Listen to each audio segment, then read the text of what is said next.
Well, folks, welcome to one more edition of Politics and Random. Egberto, Willies, your host. Thank you so kindly for being part of the show. We are going to have a great show for you today. How are my peeps doing? I trust everybody's doing just fine. Anyway, folks, we're going to have a great show. Let me get to the right chat. There we go. Welcome aboard in the house. AVQ from Brooklyn, New York. Welcome aboard. Michael Rudnin.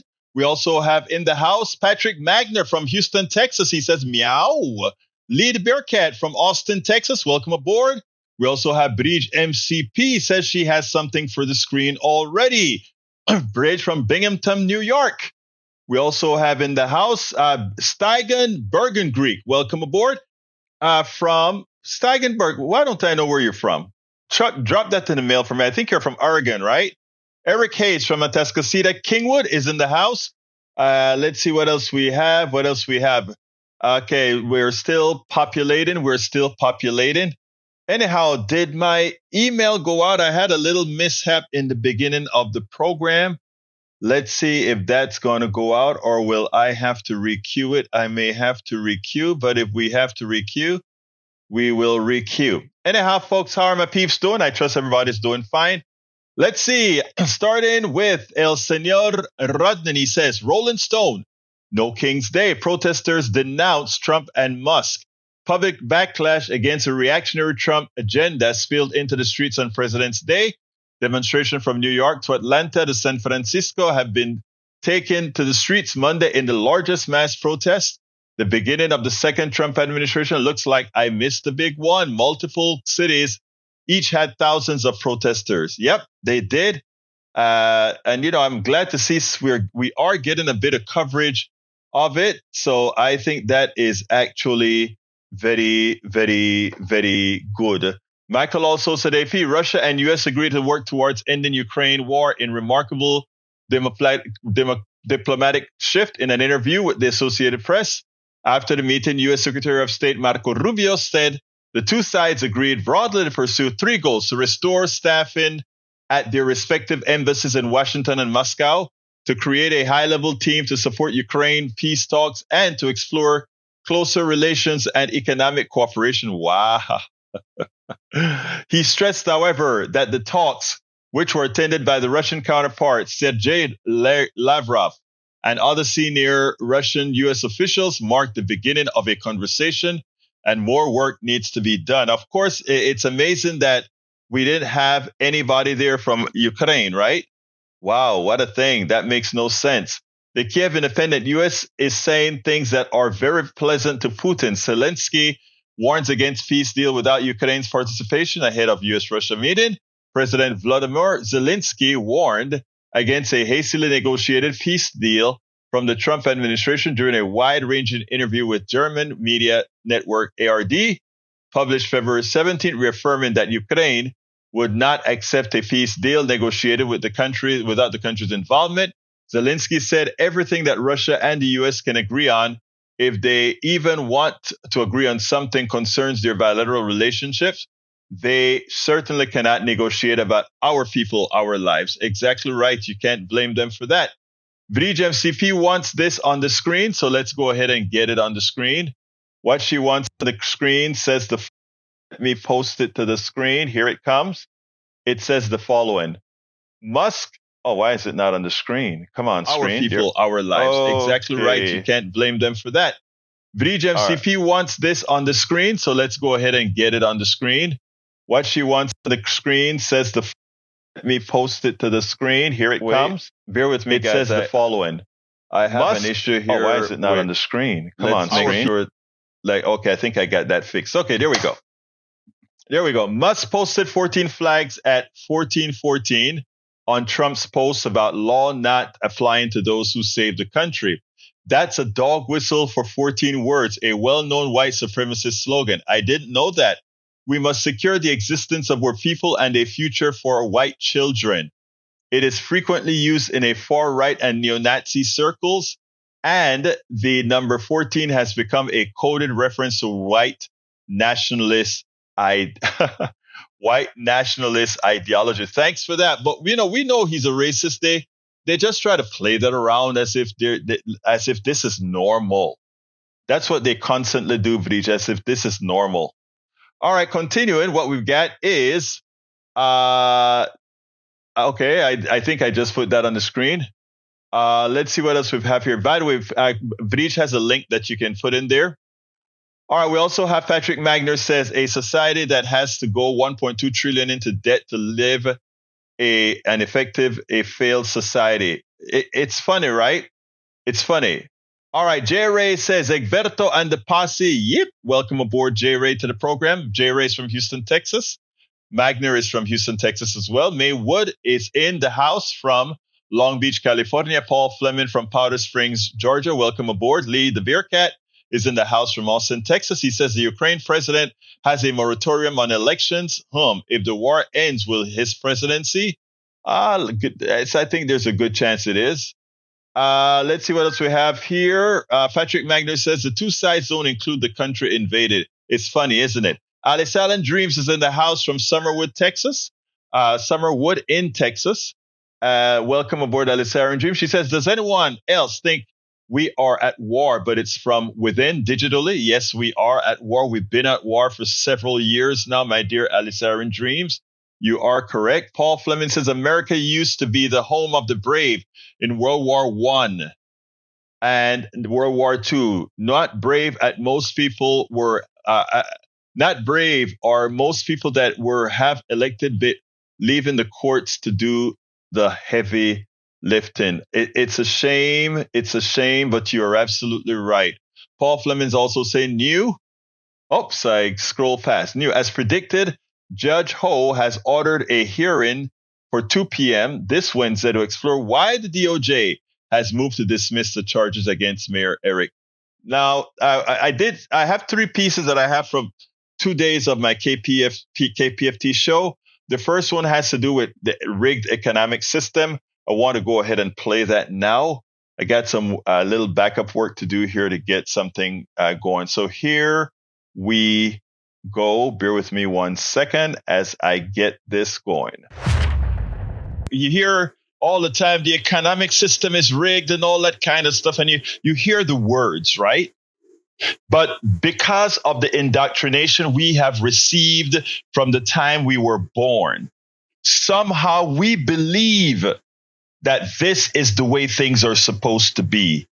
But let me just tell you, the formula that governs our economy, everything in life has a formula that governs it. Everything from blood flow in your body to the way plants grow to an economic system. There are formulas that dictate what and how things happen.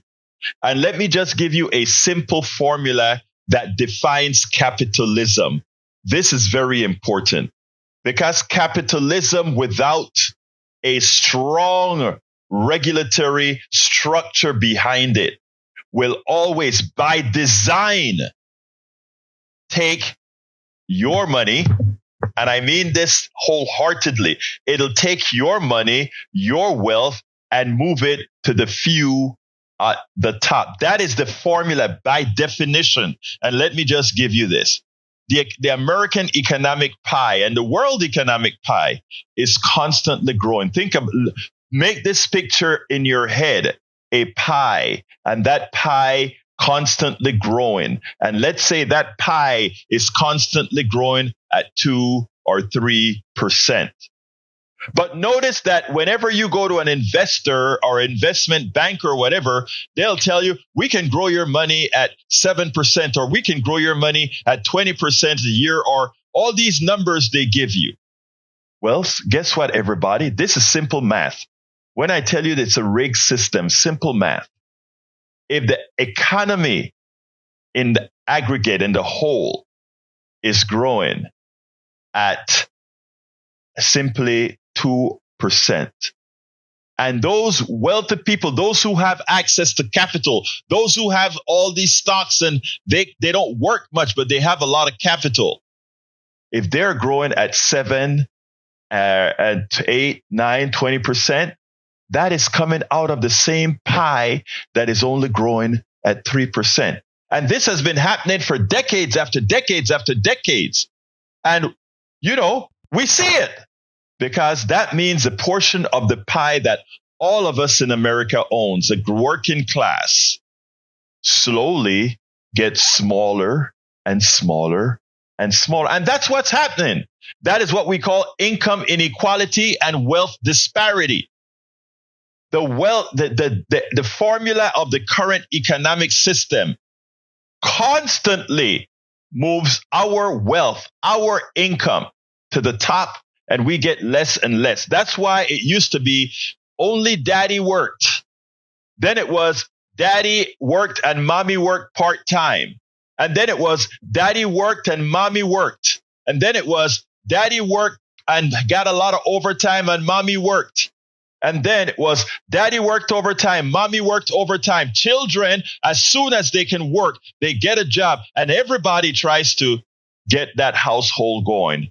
And then it was, we got that household going, but now cousin Ed and cousin Peter moves in to help pay the bills because they can't afford it on their own. And then it keeps moving like that as we have to shrink so that the top gets more.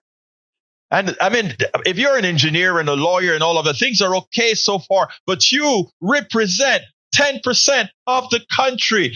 80% of the country is in dire straits. 60% of the country lives paycheck to paycheck. We want to solve that problem, but we've been indoctrinated into believing that things had to be the way they are today. Folks, it doesn't have to be. We spend a lot of time deconstructing the news, trying to parse it into a form that everybody can understand. We try to find those little nitpicks where it flies above the fray, etc. If you really like these videos that we do, I want to ask a big favor. Please go ahead. Number 1, subscribe to our channel. And number 2, please join if you can. Thank you so kindly for watching. Keep watching. Please remember to share. We must populate the entire internet with our progressive message, a message that we know is what most Americans say that they want. So help us, please join. Absolutely so, folks. Look, let me get back to my chat. So yeah, it's a rigged economy, and we have to be clear about it. All right, let's see what else we've got here. Going back to read what you guys are saying here. New York governor may fire the mayor. I don't know. I wonder if she will. That is such a touchy situation, Bridge.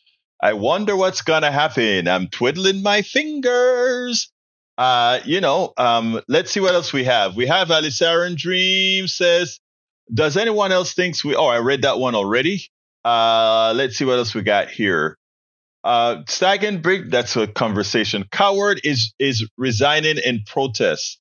Fighting is getting fired in protest. Pushing back by staying on the job you were hired to do. Exactly. J. Ray say that's a good point. We always worried about cyber hackers and thieves outside countries, and meanwhile, all they need was a Trojan horse like Trump to slither past. Yeah, our data is as good as dead, right? Or rather, is as good as being dispersed around the world right now. What do you think Elon Musk, the South African, is going to do with all that data that he now has? Your social security number, every checking account that you have, every investment account that you has, he has it. A private citizen now has everything about your investments accounts, your social security accounts. Everything about you is now known not only by career folks in the government who knows how to keep your security, but also a private citizen who owns several corporations, including many in China and elsewhere. And you want to talk about getting rid of TikTok? And you think that TikTok is really a threat? Come on, folks, wake up. The threat is from within. The threat is from within, and we're seeing it actively right now. Let's see what else we say. Social Security from Bridge MCP. Social Security head steps down over Doge.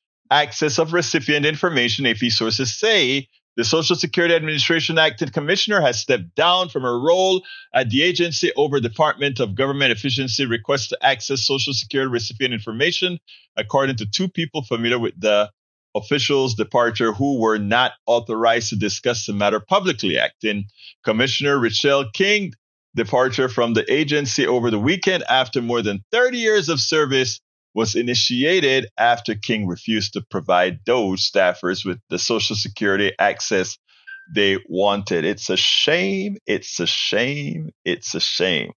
You know, like I told you guys, make the assumption that all of your data is available to everybody, which means, folks, be honest. You know, I have a lot of friends, some friends who've done some hanky-panky stuff, and I've always told them the one good thing I feel great about is I can sleep at night. I can sleep at night. If they expose all my data to the world, the most I would say is, well, I got to watch everything to make sure people aren't trying to impersonate me. But as far as anything embarrassing, nah, I don't think so. Nah, baby. All right. Leader Bearcat says pension plans and 401k stock, meaning normal people take part in the markets and want return on investment. So why not be happy for them? Or are they evil too, like billionaires? They're not evil at all. No, not at all. But as I explained before, Mr. Bearcat, when you say something like, I let my money work for me, we need to get honest about that statement. That is a false statement. Your money is an inert thing. It cannot work for you. Whenever you say, I let my money work for me, I say we have a certain a societal institutional way in our financial sector that allows people to put away money that earns something called interest, and that sort of thing called interest is me making money for letting the use of my money for other things. But what stockbrokers and the capitalists do is they do more than that. They do things like use that capital as a margin to take over a company, bleed it with death, collect that. I mean, there's a lot of magical thing done in that realm, folk, that you need to understand to get exactly what I'm saying, my dear brother.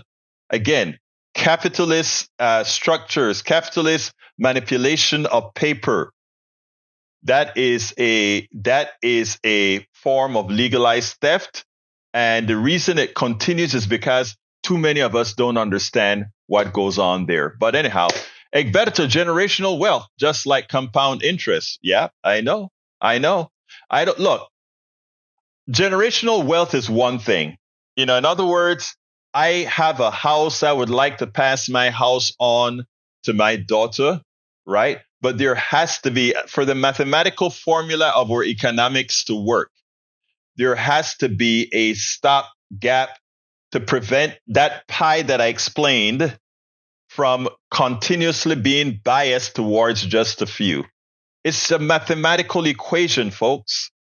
It's unsustainable. And the unsustainability means if you're a $400 billionaire and Musk passes that to his kids, they get a running start of $400 billion and they can only continue to take more than they are worth out of the economic system. That's legalized theft. That's a system. That's a poorly designed system that allows that by having had the genes passed to you from Elon Musk, from the money that he's legally stolen, you get to profit from that. That's not right. All right, nothing wrong with leaving a financial legacy for your family. Why should the government or otherwise have it? They did not earn it, right? Neither did Musk. Musk didn't earn the $400 billion. You did. And that is where we have to get into people's psyche, Leader Bearcat. Musk did not earn that $400 billion. You see, if we start from a false premise, your statement makes sense, right? If we start from the false premise, your statement makes sense. But all he's doing is passing down stolen money. Legally stolen, but stolen, albeit the same. All right, let's see. Adam say stays in place it is a plug and play. Oh, wow. Melanie Keelan from Barcelona, Spain is in the house. Welcome, Melanie. All right, let's continue. I have another video, a very important video. All right, let's see. Patrick says, Alice Aaron, I'm not happy about it, but if you are upper middle class or lower, we were pulled into war to get by. I hear you, brother. I hear. Alice Aaron Dream says it keeps me up thinking they might figure a way to take my dollars. I am not worried about my skeleton. That is funny. All right, let's go ahead and hear the second video. This is an important one. I want you to listen to what Anand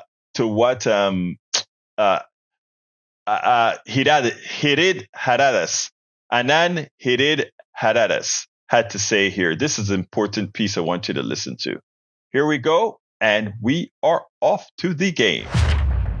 Anand Giridharadas, the publisher of The Ink, had a great piece out today in which he pointed out that we used to think of America being the land of the brave, but it just maybe ain't so anymore. Or maybe, was it really ever, or did we just have those who stood up for this country actually were the few brave ones? I don't know. I want you to listen to this piece, and then we'll take it on the other side. Anand, you have a new essay out just this morning on The Ink entitled Home of the Brave? Really?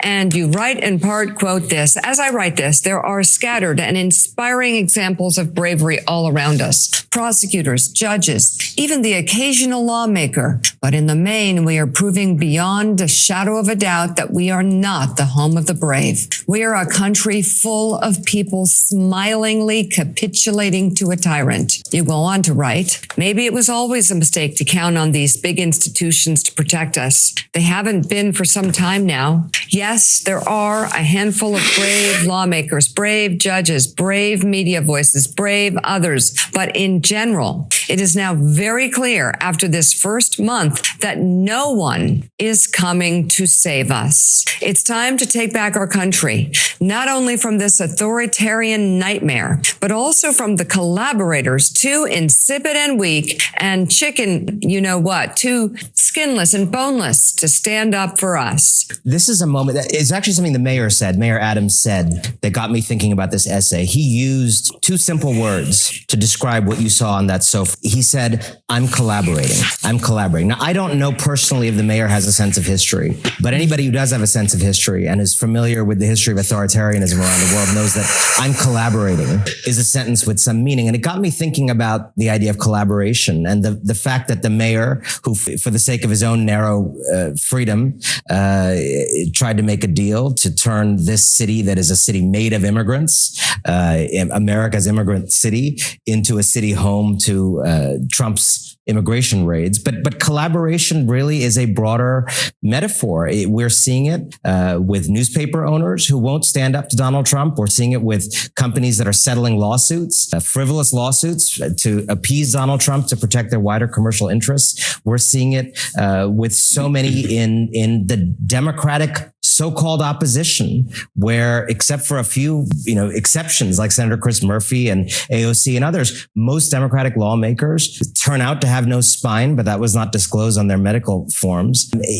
And we're just seeing again and again and again, with these scattered exceptions that are very important, some prosecutors and others, we're seeing that we're just not that brave a country in our core. And I think it's a different self-image than the self-image we have. I think Americans think of themselves as brave. We think of ourselves as the country that stood up to authoritarianism and fascism in World War II and saved Europe. We think of ourselves as a country full of spine. And we are seeing again and again, whether it's the mayor, whether it's leaders of media, whether it's CEOs stripping out the diversity programs, throwing their own employees under the bus, whether it's university leaders not standing up for their faculty. This is a country going boneless. And it's time, I think, for regular people to stand up, as they did yesterday in these 50-51 protests across the country. It is time for regular people to stop counting on people with too much, I guess, skin in the game to be brave. But let's look at General Milley. Here's a guy who had his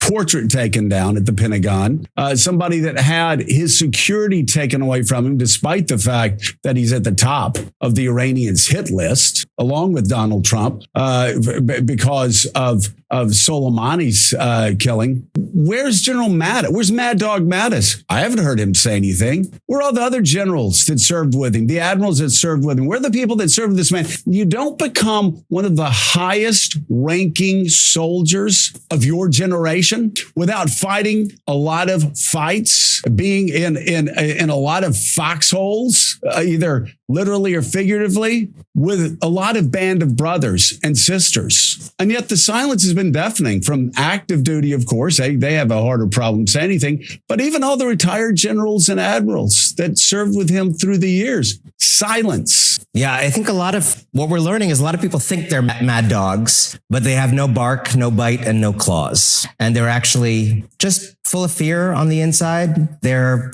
wanting to collaborate. They're wanting to make deals. You know, I remember I took a class on cinema under authoritarian regimes when I was in college a long time ago. And what happened in all these movies was these officials who were brave at the beginning. I remember this scene in one of these Eastern European countries. Someone was brave at the beginning, standing up, and then somehow a nice, lovely piece of meat came to their dinner table from, I guess, the leader of the regime. And that was enough, you know? If you wanted to have nice things, you gave in. We know from history, that's what allows societies to go. We now know overnight Elon Musk's Doge squad has his fingers in our grandma's social security accounts, already got IRS data. We are witnessing a full-scale anti-constitutional coup by an unelected billionaire on the screen, Elon Musk. And we're just learning that maybe we got to amend the song because you can't be the land of the free if you're not willing to be the home of the brave.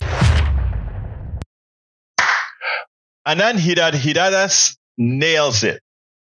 We are not the land of the brave right now, but the truth of the matter is we have to be the land of the brave if we are to get out of this mess that MAGA has erroneously put us in, that those of you who didn't vote has put us in, that those who has seeded the country to some of the most inept that has ever run this country. If we don't braven up and do what's necessary, we're in trouble. But you know what? I am seeing it. People are starting to realize that. And there are times that you just need to be given a kick in the butt to say, do you want to lose it all? Do you really want to lose it all? By having these oligarchs along with the felon take over the country, destroy all these institutions, all these programs that took decades to create to solve the problems of America. Are you going to allow lies, misinformation, deception to really destroy the country? It is time to be brave. Anand Giridharadas nails it. Yes, he nailed it. Yes, he nailed it. And you know who else nailed it? I love what Jen B. Well. Jen B. Well, where are you from, Jen? Let me know what city you're in. I like to call people city and state out when I start the program. She says, how do we combat this? Why don't American people own a piece of any of the companies our tax dollars subsidize? Yes! We invest in oil companies. We should be part owners of the oil companies. We invest in all these medicines that gets put out there. We should be part owners of those companies so that all those profits, that way, if they want to raise their prices to whatever, we are getting a percentage of those price rises, and we also have input into what they can charge. Jen, be well. You are so right in that. And there are mechanisms to do that. Here's the funny part about it, right? You ever heard the term socialize the losses and capitalize the gains and the profits? That's what the corporatocracy likes, right? That is what the corporatocracy likes. Jen B. Well is from Cairns, Washington. Welcome to the show, Jen B. Well. And on the first day you come to the show, you get the honorary mention because, again, that was a smart notion right there. Yes, we invest so much into the corporatocracy. We should be part owners of a whole lot of stuff out there. And guess what? Our deficit would be completely and entirely gone. But that's not how they work. Like I've told you over and over again, the corporatocracy are nothing more than parasites onto the economy. Now let's talk to Lee the Bearcat, and this is another parasite concept here that I want to show you, because I know where Lee's head is at. I'm not talking about Lee. I'm talking about the concept of fracking, right? Lee says fracking is the way energy companies can have smaller costs per barrel. And he's right. Smaller costs per barrel when you don't take into account the externalities that are caused by fracking. So let's go ahead and do it this way. Let's say you're drilling in the middle of the desert, and you bore a hole and you bring out the oil. And when that is depleted, by the way, you put cement around your well so that you don't pollute the different layers of the earth. You don't pollute the water. So it's a well-designed well that just goes there, and it goes to the into the strata that has the oil, and you pull it out. And when there's no more oil, you fill it up with cement, you plug it, and no leakage. All of that is great, right? But then we talk about later on, several decades later, folks say, you only can get 30 or 40% of that oil out there, but we can get up to 80% of the oil if we frack. So we are going to bore holes again into that well, and we are going to drill it all over the place and explode that, put explosive in there, or put pressure pumps with water and chemicals and wash the other oil that we couldn't normally get out, and we pull it out of there. We got more oil out of that well, and then when we're done, what do we do with all that wastewater? Oh, we find some rock and we pump that wastewater in the rock under high pressure and pray that we so much know the strata of that we think it's okay to put that water under pressure, and we pump it there and we leave. But what we've actually left is we've left a lot of crap in the ground that eventually gets into the water tables in the vicinity, such that people in West Texas right now have cattle dying because that water that was put 20 miles away shows up in that cattle ranch, and it's bubbling up to the surface because you know what? Nobody knows the structure of all these rocks where they're trying to put all this wastewater in. So there are a lot of externalities. Now you got a lot of dead cattle. You have a lot of spoiled land that cannot be farmed anymore.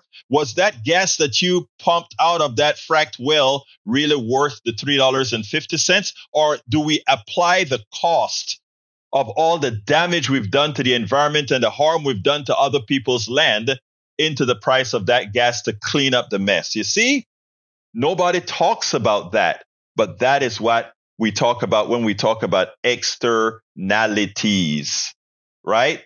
The gas that we are paying $3.50 for isn't really worth $3.50. It's probably worth $10 a gallon if we talk about all the people that get sick with benzene and all of that at the plants, etc. So when you are profiting from that Exxon, you're getting your dividend from Exxon, you're forgetting of all those people out there that lost their lives, that got cancer, that got all these things that you are not going to take care of.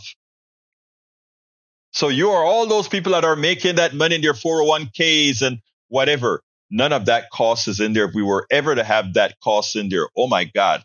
Now also, my dear Lee Bearcat, I love to work. I work 16 hours a day, and I think a lot of people like the idea of working. So don't get the wrong premise, my brother. All right, come on in, our one and only Patrick Magner. How you doing, Patrick? Great to hear your voice. Are you there, Patrick? Uh-oh. Yes, I'm there. How are you? There you go. Talk to me, my brother. I wanted to get this started because one of the things that people voted for Donald Trump on, it was the drill baby drill. Oh yeah. And well, first off, Lee the Bearcat said that there's nothing wrong with leaving something for your family, which is a little bit off path, but actually it's on point. I agree with him, but one of the ways that you can leave something for your family is to pay taxes and to put into society so that your society, local government, and federal government can build and maintain things for your children. Exactly. So a tax on inheritance isn't bad. And I'd also like to point out that if you're of my class, my monetary class or caste, making my combined family probably makes $750,000 a year, something like that. It's not enough to escape the corporate net that swoops in when your parents get older. They take everything that your parents have, and they start taking from you. And then what seems like is a good income is actually proven to not be enough to get by. But enough with that. I'll go back to the fracking. Fracking has never made money. Does the posse understand that? No, they don't. It doesn't. They don't. It doesn't make money.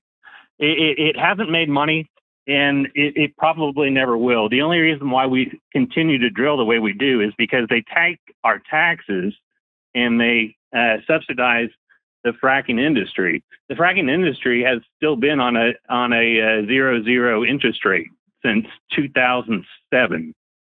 So they get a loan that even if they took that money and they didn't spend any money on it, it would still be making money because interest would outpace it. But they go out and they build a drill and they ruin people's water and they ruin some people's land, and then they pump something out that costs $1.50 for them to pump out, but it sells to foreign purchasers entity, for $1. And so we're subsidizing fracking industries that is destroying our land base to sell fuel under the cost of production to a potentially dangerous foreign entity. And we do that for no benefit to us. And this is the same mine. The drill baby drill is the same person that is telling us that even though Texas is making hundreds of billions of dollars a year in wind energy, that we need to stop that. There's something wrong with the decisions that are being made right now. Well, it's all made because of the oil companies running the show, right? I mean, they're the ones that come in and say, "Hi, we'll keep giving the politicians money," right? Exactly. So because they've got bigger pockets, they're have better value than we are. But we're cheering on that system. We're perpetuating that system. I don't want to go too long because I'm sure you've got videos and things like that. But keep in mind that the most successful person in fracking killed himself in 2017 in a single car crash. He drove his truck into a bridge to kill himself the day after he was indicted for fraud.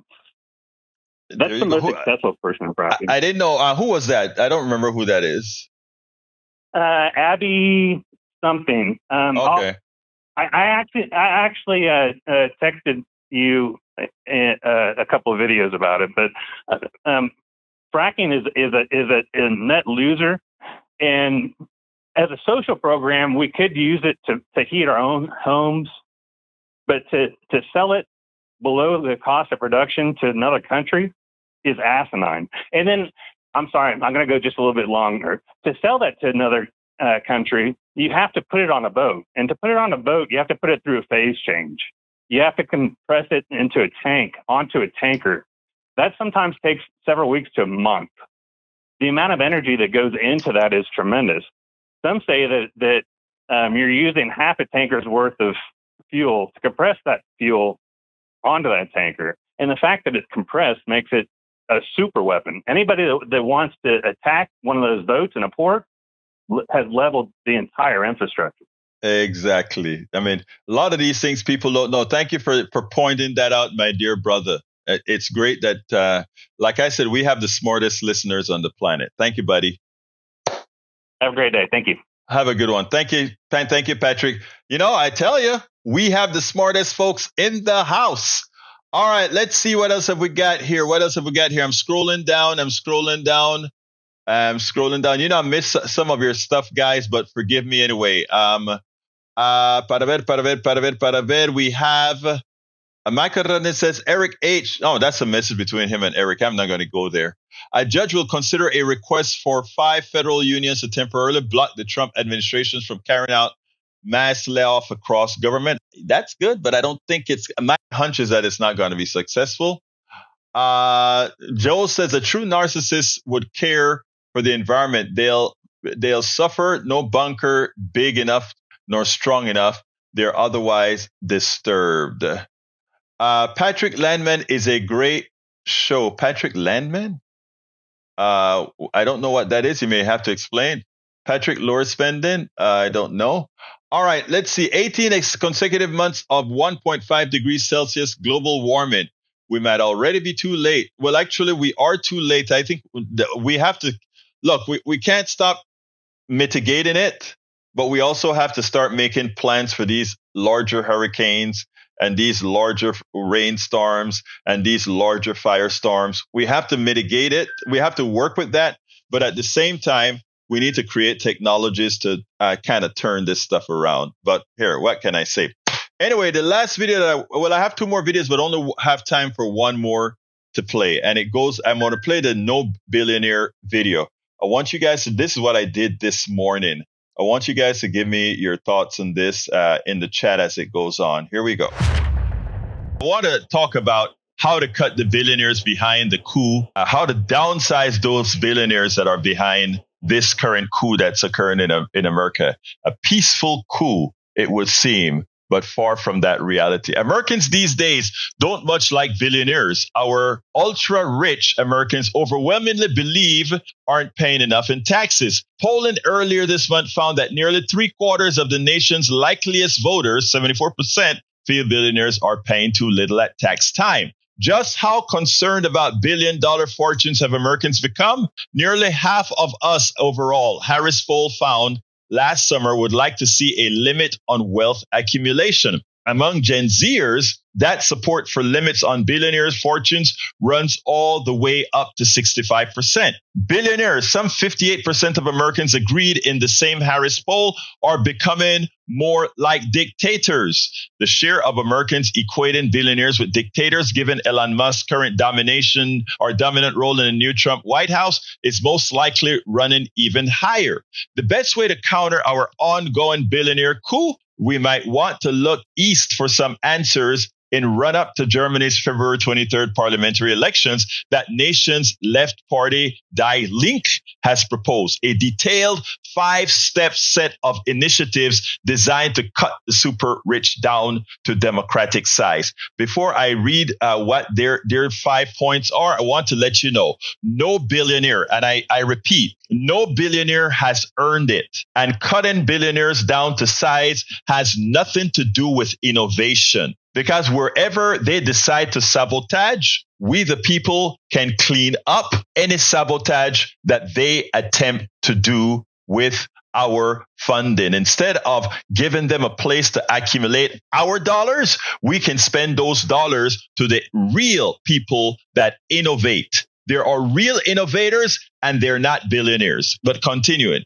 we believe the Die Linke co-chair Van Aken notes simply in his intro to his party plan that there should not be any billionaires. And I agree, there should not be any billionaires because the monies billionaires have is theft. I know even some of my progressive brothers and sisters disagree with me. And that is because of the indoctrinative state that we are in. But the vast amount of any billionaire's wealth is legal theft. And notice I said legal because it falls under the domain of capitalism, but it is legal theft. All right, continuing. But Van Aken and Die Linke understand quite well that no government can suddenly snap its fingers and make billionaires disappear. The party has instead melded ideas from all around the world into a coherent and common sense package. The Die Linke plan step 1, restoring a wealth tax, meaning if you whatever wealth you accumulate, it should be taxed. In other words, don't keep it in stocks and claim you can only pay taxes on it when you get capital gains and realize the income. Germany has been without one since the nation's top court nixed the wealth tax in effect back in 1995. The proposed new version would revolve around an annual levy at 1% on wealth over 1 million euros, the equivalent of about 1.303 million, and a rising up to 12% on wealth concentrations above 1 billion euros. On top of that would come a special one-time wealth tax, also on a graduated scale, that would only impact Germans sitting on fortunes worth more than 2 million euros. The levy's top rate would hit 30% for awesomely affluent Germans in the proposal's highest wealth bracket. Germany's super rich would see under the Die-Link plan a higher inheritance tax on wealth they leave behind. And I believe inheritance taxes should be ridiculously high because, again, you cannot pass, when just passing wealth mean giving monies to people who haven't earned anything. I understand, for family's sake and history's sake, some of that. But again, you can't pass $1 billion down, but we'll go into that at another time. The overall goal of Die-Link tax plan, a halving of the wealth of Germany's wealthiest over the next decade. 3 other German parties on the left side of the German politics are also backing tax hikes on the wealthy, but at least not nearly as significant as Die-Link.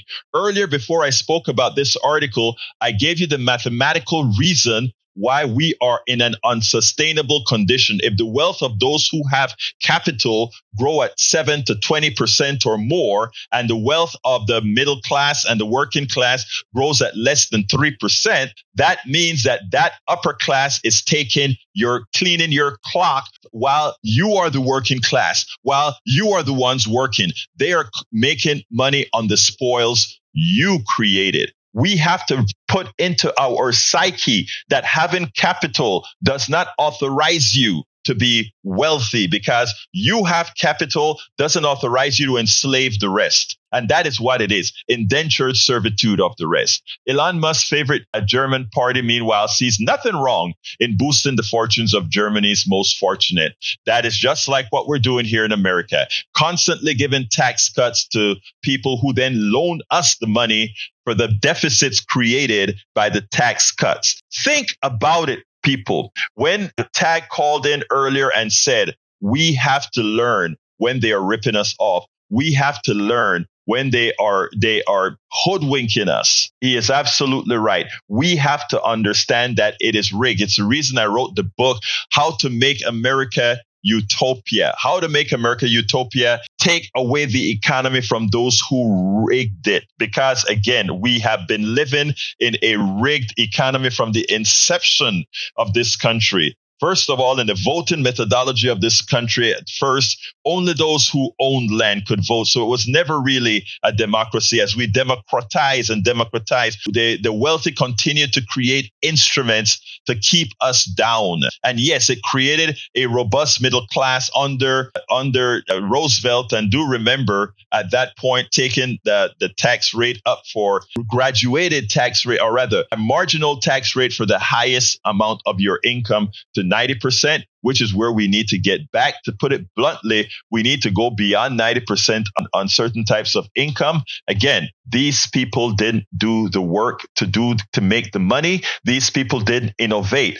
A lot of you are going to say, well, if we tax them like this, what's going to happen is they're going to put their money elsewhere. Where are they going to go? The innovative mindset is here. The innovative mindset is in the working class around the world. That's where the innovative mindset is at. The innovative mindset doesn't come from the billionaires. I want you to hear me clearly. If it were the billionaires who were creating innovation, I would understand the fear of taking away the money they legally stole. I would understand the fear. But we are so convinced, we are so lied to. You know, the scientists that are working for Exxon and Mobil, the scientists that are working for IBM and all these guys, guess what they are, people? Salaried employees. The innovation, the creation that they come up with, It comes from salaried employees, not billionaires. It comes from salaried employments, the inventions, the patents,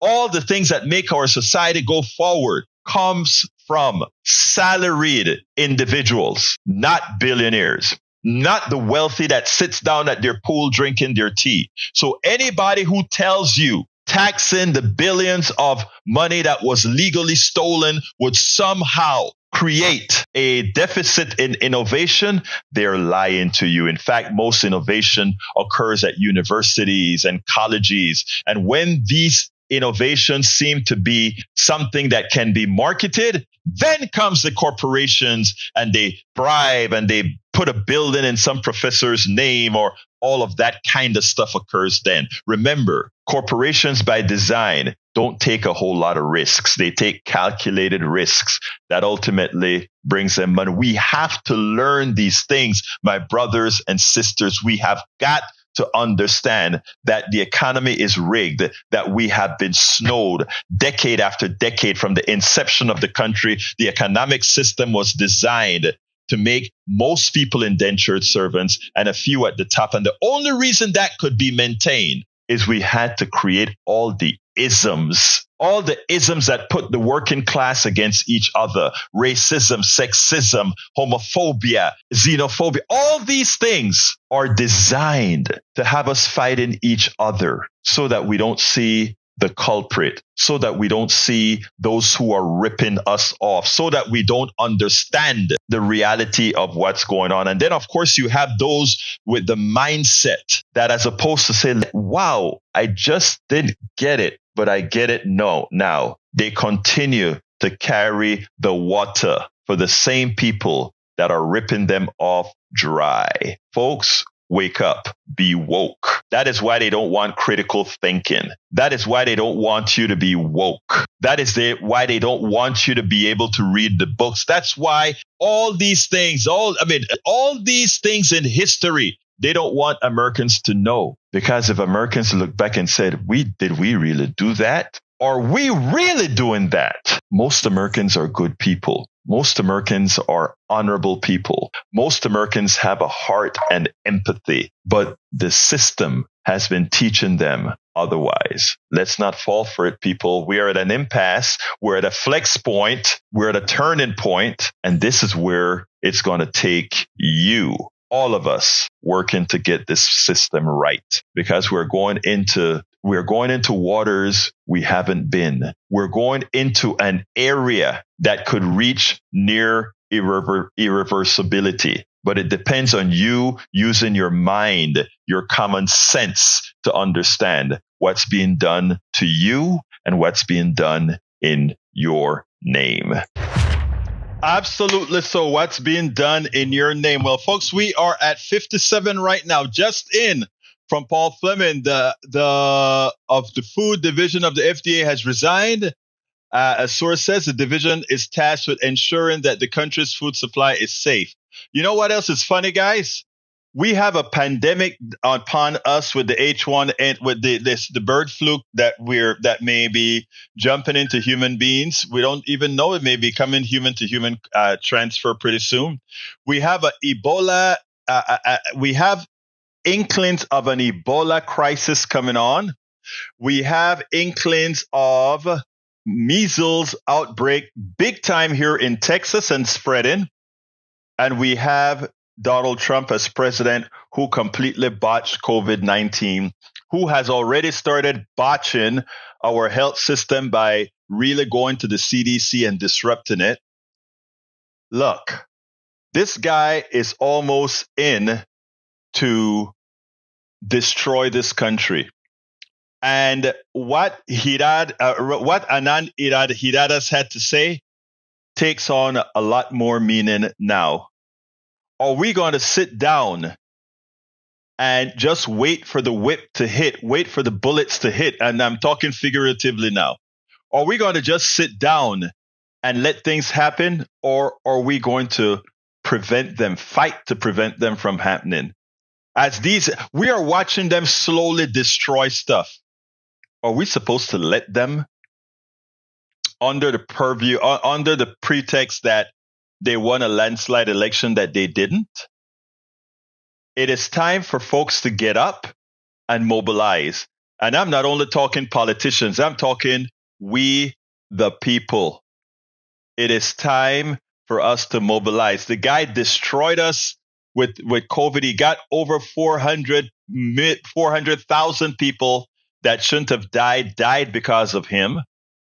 And now we have on the horizons three potential contagious disasters: bird flu, measles, and Ebola.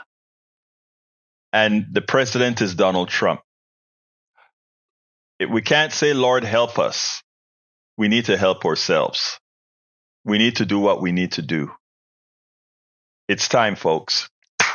Anyway, folks, anyone listening to the program right now, I'd like to ask you to support it the best you can. The support that I'm asking for is either to click that join button and become a subscriber of our YouTube channel, become a part of the YouTube PDR posse, or you can support us via our Patreon. Our Patreon is at politicsdoneright.com/Patreon.